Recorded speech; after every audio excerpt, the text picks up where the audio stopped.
everybody, and welcome to another episode of Horror Movie Night. This week, we're talking about 1989's Deepstar Six, as picked by me. And look, I'll get it out in the open. You could totally eliminate the first hour of this movie, and you would have the only reasons why I decided to finally it's actually 66 minutes. Dive in. Nice. Very good. But I will, right out the gate, I will say this. And I've said this on previous episodes, and I will say it every single time that a movie starts with this. There is something about the old school running horse TriStar logo with that instrumental music that just fills me with a special type of joy that I cannot explain.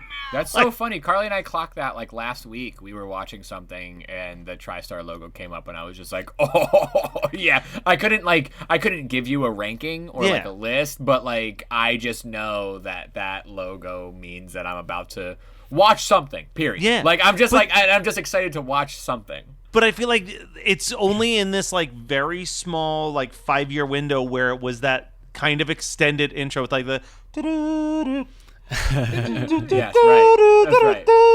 Like the horse ran like half of a leg of a race. Yeah, now it's literally an image of the horse just like up into the camera, and then they call it a day. Or when they mix it with Columbia and it's both of them, I'm like, I'll get this lady out of here. I don't care. No, but I mean, the other ones for me is like, the other ones are the mainstays. There's something about the trauma cheesiness of that label. The like do, which is like the city with the spotlights, and the full moon. The full moon with that just like very short 10-second stinger. You're forgetting the old New Line one. You're forgetting the what was the one? It was like red with it was a red circle with like the 3 cuts out of it. New World. That was New World. World. New World? Yeah. Good shit. I mean, it's just so funny, those things that are embedded in our brains. Which Orion's fun. Oh, like, yeah. Orion. I also it's this is going to be a wild one because it was never necessarily a statement of quality. But it's not about quality, Matt. No, it never is. But like, I also remember like the old HBO Saturday Night Movie intro where it pans across a whole city and like the words are spinning in the sky and shit. We were just like, oh man, we're gonna watch some shit. It might not be good shit, but it's gonna be something. But that's just the thing. Like, it's always, now we know so much about the movie going in that like the company or like, you know, the thing that is right now is the Netflix when you log on. Well, Shudder's got a good one too. I love Shudder's audio. Yeah. It's got an audio I would say cue. Monkey Paw. The floating monkey paw hands before like all of Jordan Peele's movies. I'm a fan of. And Blumhouse's like spin around the rooms of horror thing is not terrible. But again, it's like those are horror centric things. Like I mean. What about Mandalay? Things that are in between the Mandalay gives me a little bit of a good feeling, and I don't know why. I think I might have to do something with the early 2000s. I think that they just imported some cool shit in the early 2000s. Yeah. It's such a dumb idea, and I've said this before. I still feel like there's an idea for a sketch or a short film or even a feature-length movie that's just the movie never starts. It's just hundreds and hundreds of like different studio IDs. You gotta contact everything is terrible to cut together. But you know what I mean? Like, have you ever watched? It's always to me the sign of like a low budget movie where you like, oh, let me check this out, and it's like 8 of those before the movie actually starts. You know, when you still see those on Shudder sometimes because those Shudder originals. They bought the rights from 8 different groups. Like I was just thinking of the concept of like if you hit play on a movie and it's like the idea is like 5 minutes into the movie and it's still just like every company that helped make this film possible. I don't think it would work as a feature length, but that feels like a Dude Bro Party Massacre 3 kind of joke. You know, that's what I mean. Like it's something like that. Oh, Kyle, I heard a hiss. Oh shit! Oh no! Was there? I was a water really leak. Trying to be quiet enough. There was a water leak. Oh no! We're gonna drown. Listen. We've all been here long enough. Sometimes I cue it up at a perfect time, like and I know that it's right. That was me wanting a drink. Well, let's talk about what you got. What you got? I got Ghost Island Double IPA, and we got a deep sea diver with a skull in the headpiece. Somehow eaten. You could also use it if we ever do Robot Monster. Same vibe. And we should absolutely do Robot Monster. I have something similar. I was trying to think of something that had lime in it so you keep the scurvy away. So I have Fathead's Lime Feeling Good Mexican-style lager, which it just tastes like Corona with lime in it. But I was like, I was having the hardest time because I was trying to find a Deep Sea Monster or a Kraken. And I could have just done Dark and Stormy, which is with Kraken rum and lime juice. And that would have been probably a better one. But next time we do an aquatic horror, I guess I have my drink queued up. But these were already in the fridge. Yeah. It's also not the day to do this because it is cold and rainy to drink what is ostensibly the thing that you drink after you mow the lawn in your New Balances. Stop spying on me, Scott. All right. Well, so we're avoiding this movie for a reason, and I'm the one that picked the first 66 minutes. So I'll go into it here. But here's the thing about this movie. It's not a good movie. I don't hate this movie, but I certainly wish that it was like a 70-minute movie and not an hour and 40-minute movie. It is long, and it feels every second of it. This movie really thinks that we care about the love story. It thinks that we care about the characters in this movie. About the Navy SEALs as an institution. Nope. Yeah, like I'm just kidding. I don't like it just no, but it really like it. Wait, really they're not police. We're not bad at adamant. Yeah, no, the Navy SEALs do your thing. You guys are good. Yeah. But the thing that I find so humorous about this movie that completely bombed, like in every way imaginable. What are the numbers? Can you give me I'll go look up the numbers, but what I want to say is that this movie bombed, but despite the fact that it was a massive failure, it still damaged the relationship between the writer and James Cameron for 6 years. Yeah. Because James Cameron, who has pretty much had a pretty good history of being a dude who thinks his dick is too big for his pants, was like, "Hey man, you need to back off. You need to delay your movie so that it doesn't cut into the abyss." No, and it's like, yes, because don't the think that's abyss how was it that happened, danger. Matt. I think that this movie was sped up to be made so that it could come out before the abyss, and that's what pissed off. That's how I read it. That's some real Corman shit to do, and it feels very Corman-esque. So there were apparently 5 aquatic horror movies that came out in 1989, all the same year. And I have the full list right here. Yep, I have the list. Leviathan, Lords of the Deep, The Evil Below, The Abyss, and The Rift, also known as Endless Descent.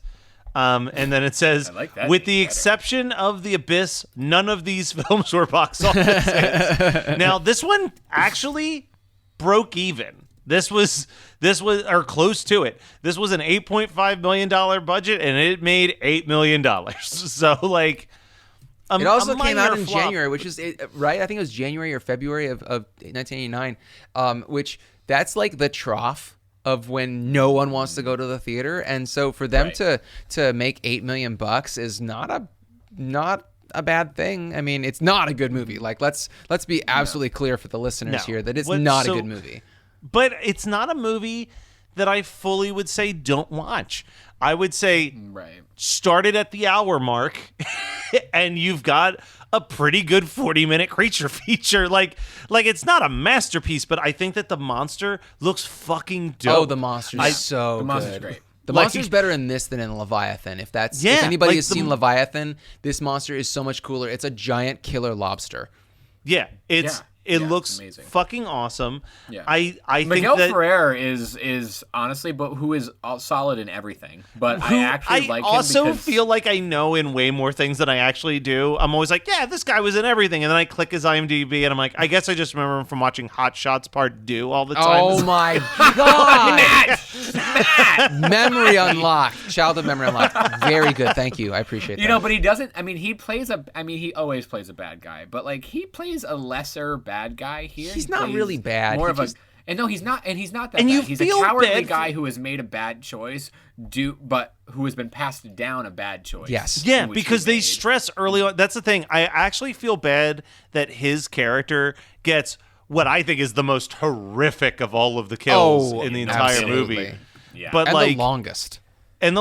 But it's also like this poor dude. Like the first time you meet this dude, he's literally like, you keep telling me I can go home back to the surface, and you keep keeping me here, and then you kill him by him trying to get back to the surface. Like, it's so his story mean. arc's the best. Yeah, Everything his story else, arc's the best, but it's so mean. But Well, then can we Are also, there more mention- deaths via?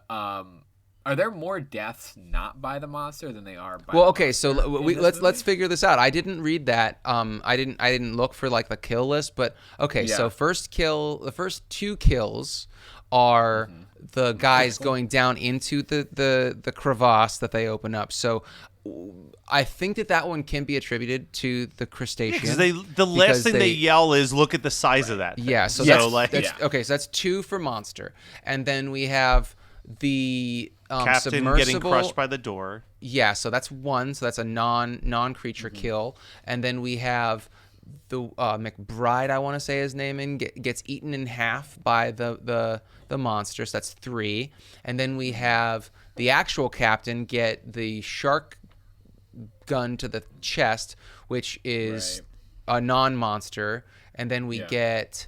Snyder going to the surface. Oh no! You're missing the marine biologist with the dark hair. She gets eaten by the monster. Then you get the doctor get eaten, electrocuted.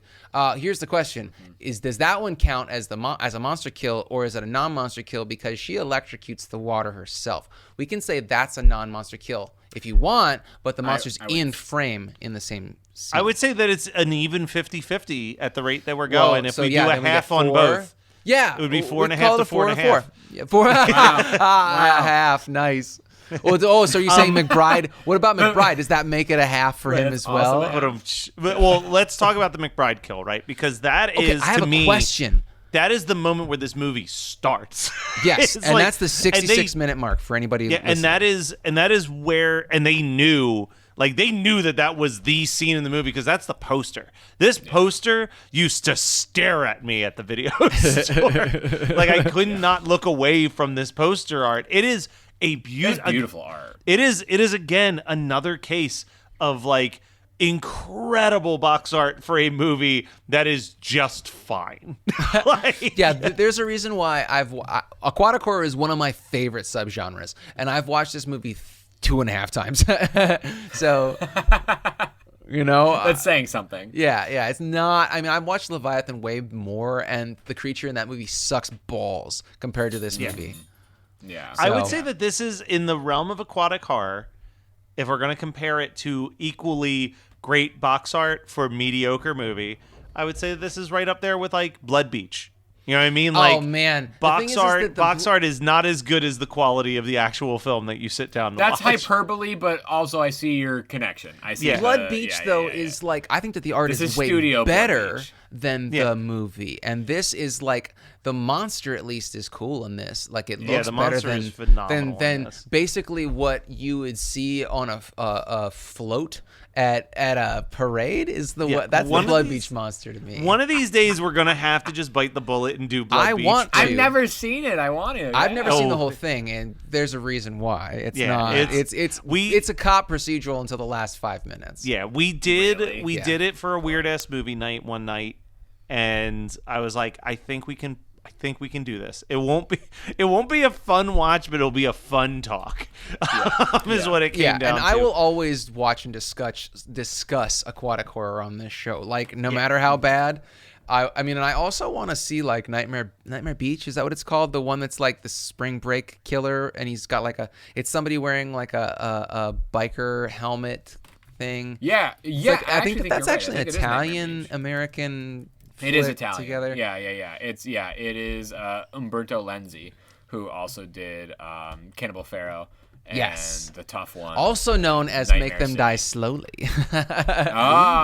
Yeah, and Lenzi is not a great director, but he's a good Italian horror director. Yes, if yeah. that makes It any sense. can't be any He's- worse than Paganini horror. did you say you had a question? I Scott? did have a Or was- question about the McBride kill when he gets eaten in half. Now, that is cut in such a way that makes me believe there is a gore cut of that scene, if not the whole movie. Is that so? Do you guys know? I have not heard anything, but I have always thought that because it is like it's so hyper cut where it's like creature bursts out of the water, you barely see it, you see a close-up of it biting something, it immediately cuts to people screaming, and then it's like 2 seconds of the half of a body floating and they around. made like a very distinct prop for that half of a body that it makes sense to me that they would want to show it off. Yeah. I mean, we're talking about Cunningham being director and producer, and then we're also talking about Chris Wallace doing all the creature effects, which And then Kane Hodder leads did all the team stunt into- effect or stunt I coordination. mean, to me, all signs point to that, but I've not read. As I said, I don't. Vinegar Syndrome, I rely where on are you? guys. Well, Where and are also, you? I mean, at the end of the day, let's just call it what it is. It's also 1989, which I think ranks as like probably the peak of horror movies getting fucked by an MPAA editing, because I think that that's where you get Dream Child having to cut all of the different good shit out of the kills. movie. Oh, man. I think that that's where you get Friday the 13th New Blood, I think also. Which has like what does New yeah, Blood have? yeah, that was like 87. New They Blood had to is cut the so New Blood's much the shit. psychic girl. Yeah, that's the psychic We one, should which totally apparently do that episode and do an episode. one That'd day. be It's fun. it's Because one of my it's, like, least ridiculous. favorites in the franchise, but I'll watch it. But like, We Yeah, also it's- failed to mention that Sean Cunningham, the producer of literally every Friday the 13th movie, was the producer or director of this. Both. Yeah, producer and both. director. I mean, there were more executives above him, but Yeah, he was the yeah. producer and the director of this. Yeah. So, and it feels very much, especially that last scene, feels very Friday the 13th to me.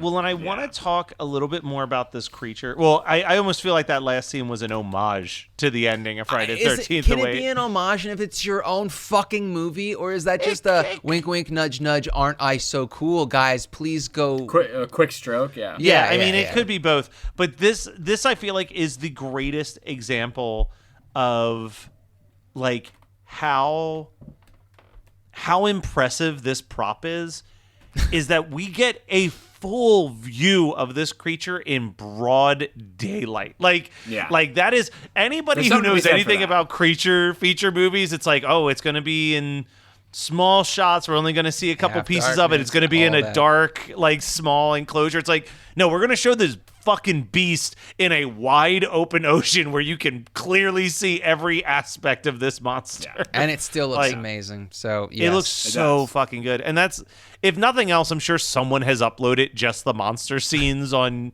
YouTube somewhere. Like, if you don't want to sit through Deepstar Follow 6, along at home. yeah, like if you don't want to sit through Deepstar 6, I don't blame you. But like, you owe it to your life. This is going to be another comparison to a previous episode. It is a level of like quality of a creature effect that has no business in the movie that it's actually in, comparable to the monster that Hulk Hogan fights at the end of Suburban Commando. Oh my God. Man, as upset as I am about you making me watch that. Yep. Yeah, the Suburban Commando monster is fucking dope. I see Kyle typing this into his computer right the fuck now. Yo! Right? Yo! That's like Galaxy Quest level. Like, it was on the cover of Starlog? Yeah. Wow. Okay. All right. Meanwhile, in New Jersey, So, Marissa, what talking points do you want to hit on in this week's episode? Well, Jackie, let's talk about how the film addresses the patriarchy. Ooh, and representation of marginalized people. Ooh, and even philosophical ramifications of good versus evil in horror. We can point out the triangle boobs, talk about the blood splatter, and the practical effects. And also the male gaze. My gaze at the males. Hi-oh! From feminism to fangirling, the Jersey Ghouls cover all the bases of horror from a woman's perspective. New episodes are uploaded every other Sunday. Just search Jersey Ghouls to find us on social media and your favorite podcasting app. But as I can see that we're definitely dancing around actually talking about the movie. Does anyone have a question for me? Matt, what would you double feature this with? Now, do you want to double feature the whole movie or just the last 30 minutes? No, I'm going to actually double feature the whole movie because to me, and I'm not going to steal your pick, Scott, because I feel in my core that I know what you're going to do. pick. For this movie. Thank you. but I feel like this movie is absolutely, more than anything, they may have been trying to get out before the abyss, but let's be honest, they were trying to do Alien Underwater. Like, this is absolutely the pacing, the beat, the care for characters that the original Alien has. Just the difference is that we actually give a shit about the characters in Alien, and we give a shit about, like, what's going on in their lives. And, like, Deepstar Six just could not make me give a fuck about any of these people while I was watching it. There's the pregnancy aspect of both movies. Yeah. So perfect. Also written by men. So perfect. Yeah. How about you, Scott? Let's just get yours off the table. Underwater. Yeah. I fucking love that movie. Any excuse. But it is that is perfect. Like, it fits. Like, it actually, it's not just like, it's an underwater movie, so I'm picking Underwater. Like, that is honestly probably one of the best ones you could match up with this, because it feels like it. I remember watching Underwater and feeling like, oh, this is good Deepstar Six. Yeah, and Underwater also does kind of it kind of perfects the flaws of Deepstar Six, where the first hour of that movie, well, let's say the first 45 minutes of that movie, are really, they're alien underwater, and they're kind of being hunted, and they don't know what it is, and you don't really see what it is, and they definitely bring the pacing's way smarter, but it's the same setup where they have to go across to different parts of the station to try and get themselves out of the situation and up to the surface, and there's a ticking time bomb because the nuclear reactor is going to go supercritical. And I did have to laugh when the marine biologist woman goes, "What's supercritical mean?" I'm like, motherfucker, you've been down there for 3 or 4 months and you don't know what supercritical means? Bullshit. They trusted you. Yeah, they trusted to send you down there, and you don't know what supercritical means. Bullshit. Anyway, so yes, right. I love it. So Kyle, go ahead. I'm so sorry that I took the good stuff. So I got 2, but one of them is actually a movie I've never seen, and then I didn't realize the James Cameron connection. But I was going to pick Aliens, just in the sense that I knew that it was like a more action-y Alien. But I've not watched it, so I really like. You've never seen Alien at all? Aliens? That's a shocking. I've never one. seen Aliens. Oh, you're so lucky, because it's such a. If I was a good person, I'd say, oh, let's scrap Suburban Commando and watch Aliens. But yeah. I would say no. Let's watch Suburban Commando. And I don't want you to change. I don't want that. I don't want to watch Aliens. Like, it's not on my list. But what I actually wrote down, which is a superior movie. Anyway, I want to watch The Thing. John Carpenter's The Thing. All right. Yeah. I just, there's this isolation thing. There's all these people sort of like pulling and tugging at their leadership and a cool creature. Have you seen multiple. Leviathan? No. Don't you remember we reviewed Leviathan while he was sitting on the bed in our hotel room at Monstermania, because he was supposed to watch it and forgot to. Oh man, yeah. Leviathan. Guess who forgot that happened? Both you and I. At all. I would choose The Thing. I just like there were pieces of this, especially come the last 20 minutes or whatever, where I'm like, that creature rules. Like, we need to escape this, and The Thing kind of builds upon that. Though there are fewer women in The Thing. So. You should triple feature Deepstar Six, The Thing, Leviathan. Actually, in that order. I think that you'd really enjoy yourself. I think that would probably be good. I'd still fall asleep. I would fall asleep in the same way if I watched that at the end. Matt, what do you want to pimp out this week? What have you enjoyed that you want to share your experience about? So I, unfortunately, did not get a lot of time to myself since our last recording to, like, fully take in something that I was proud of watching. So I'm going to recommend a newish podcast from a friend of mine. Obviously, if you've been listening to me self-promote for the last year or so, I do a podcast for Alyssa from Netflix's The Circle, and in doing so, I've actually befriended a few of the other people from The Circle, including her boyfriend, who is also a contestant on the show, John Franklin, who's a very funny comedian from New Jersey. He has launched a new podcast called On a Related Note, which is a podcast with him and his cousin, and it is a podcast interview game show. So they bring on a contestant, which is usually someone that they're friends with or that's tied to something that they're there to promote. And every, say, 5 minutes, they stop the interview to play a game. And at the end of the interview, the guest has to guess what the key word is of the episode based on the themes of all of the individual mini games that they've played in between the interview. Most of the time, the guests are learning the game in real time, which makes it extra fun because they're really struggling towards the end to like remember everything. But I fucking love this. Yeah, I was told that they give the guest a notepad. They're like, here's a notepad so you can keep track of what's being asked of you to reference to find the keyword. So it's a fun little show. They've only got 3 episodes out. They put it out every other week. But I love it. I'm like, this is such a fun concept for a show. I always look forward to when a new episode downloads. So go check out On a Related Note on any podcasting app. Very nice. Kyle, what about you? This is maybe an inside scoop.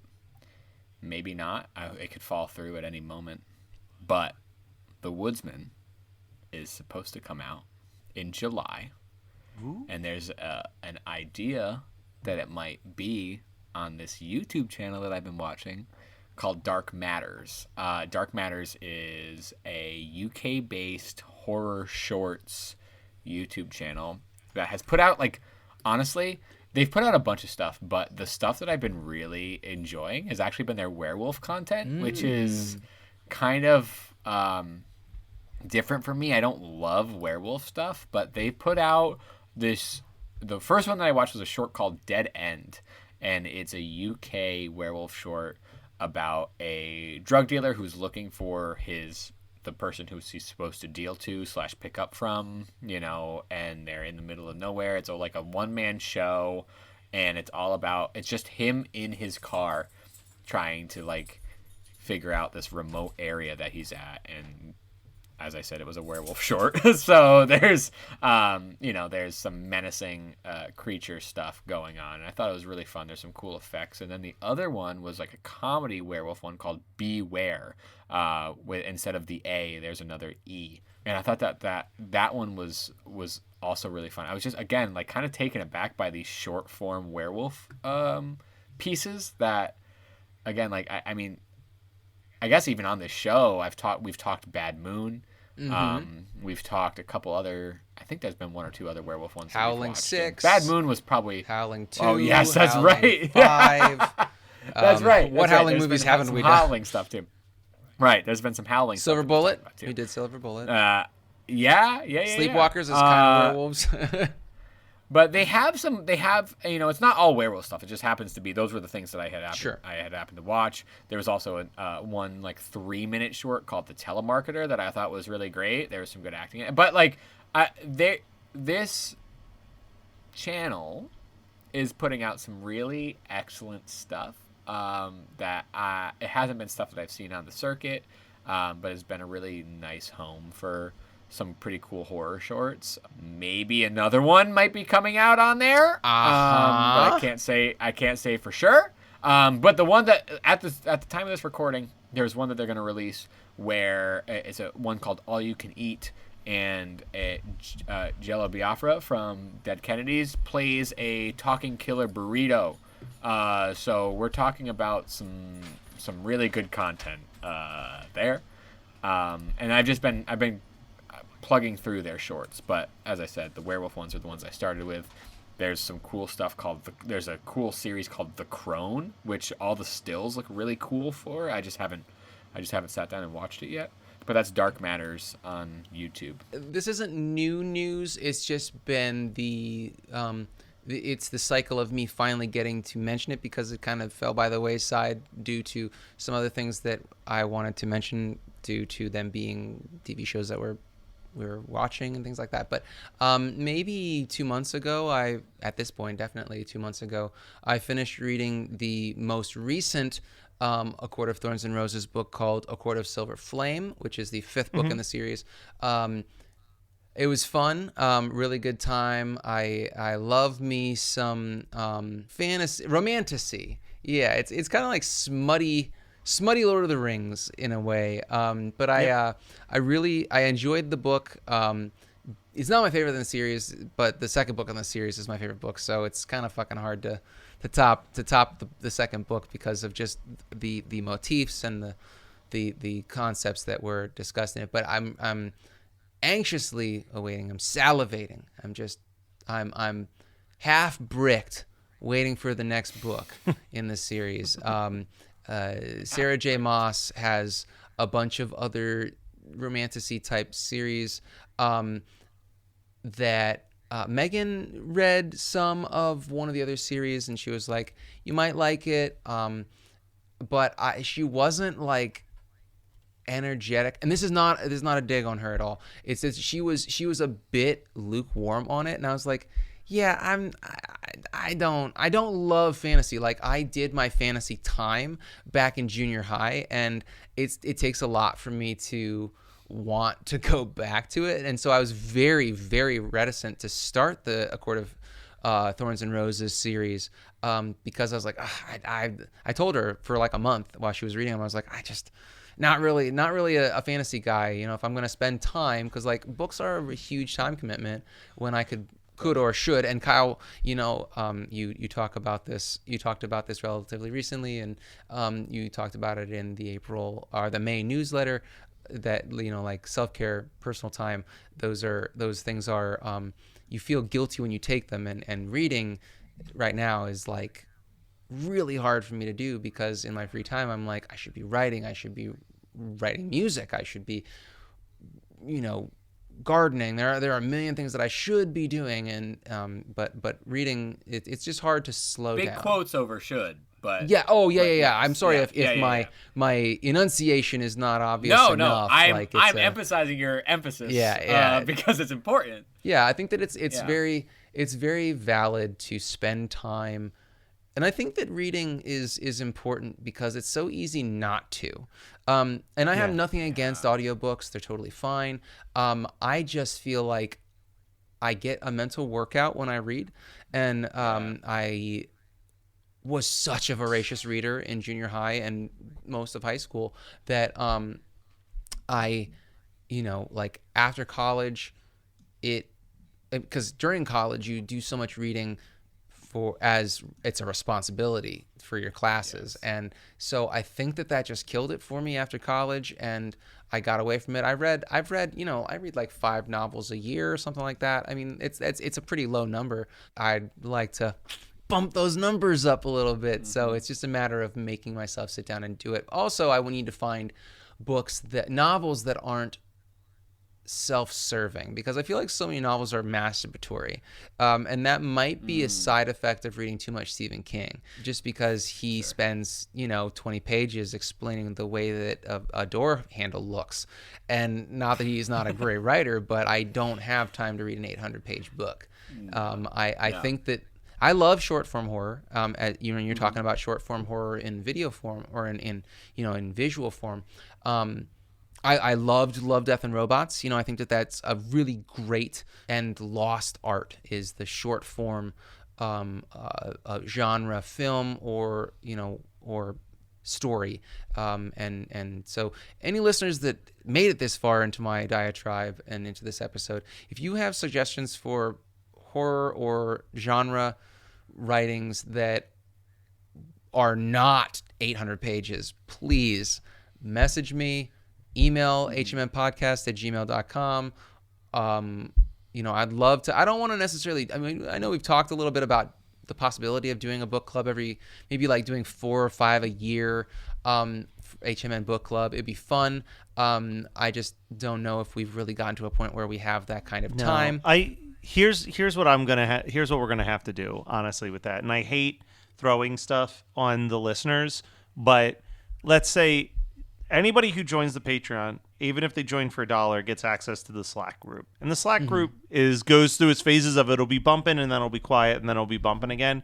Someone in that Slack group needs to just like start a channel on there for a book club and invite us to it and take control over it. And like, if you tell us what book to read and when we need to discuss it, it'll probably it is more likely to happen if one of the listeners like takes the ball and runs with it, and we will happily support it and join the conversation where we can. But I know that the 3 people on this call, every one of us has like our own, like, we've all hit a point where we are spinning more plates than we probably should, and the idea of throwing an additional plate into our little juggling act is I'm actively looking at, like, is it better for me to make $300 less each month and have one less part-time job on my shoulder just to, like, not be juggling so many plates? And the answer is ultimately, like, yes. Like, I'm taking all these part-time jobs because the what if factor of things more than the actual reality of the situations.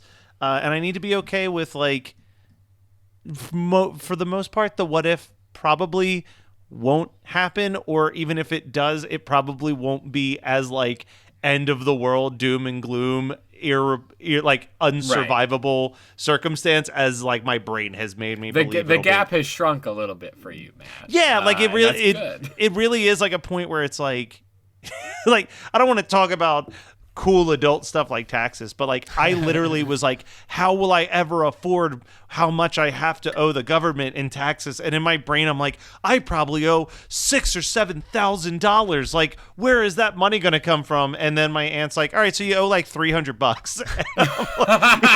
It's like, good for you, dude. But it's just like, but in your head, you're like, I don't know. This is a whole new world. I'm doing something so dangerous. I don't know how it's going to like end up. So I'm just like, I need to have 15 different sources of income in case one of these ceases to exist. I'll be fine. But instead, I'm just killing myself. So I actually think you need a book club now. I think that it'll actually. Well, no, I was going to say I've been reading more. Because I've actually been reading more because it's the only thing I haven't monetized, right? Like, it's like like watching TV shows, listening to music, like watching part movies. Of your job except reading. Except for reading. So it's my decompress thing. Yeah, it's like, oh, I'm done. Let me pick up a book and read it. I just haven't talked about any books because I haven't been wowed by a book yet in a bit. Yeah. Like, but we'll get there. In time. I like when we get to talk about something that we've read, and I hope to bring more of that to our what did we do this week. It's culture.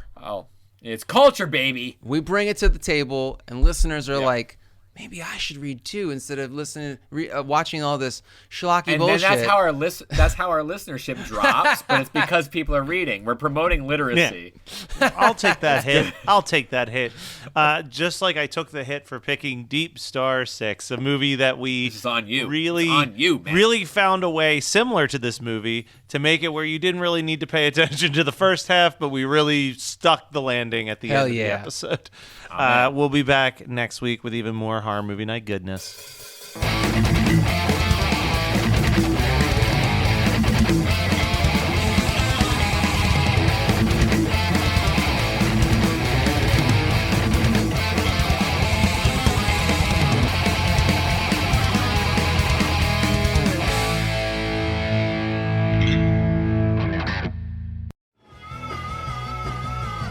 You're listening to the Geekscape Network.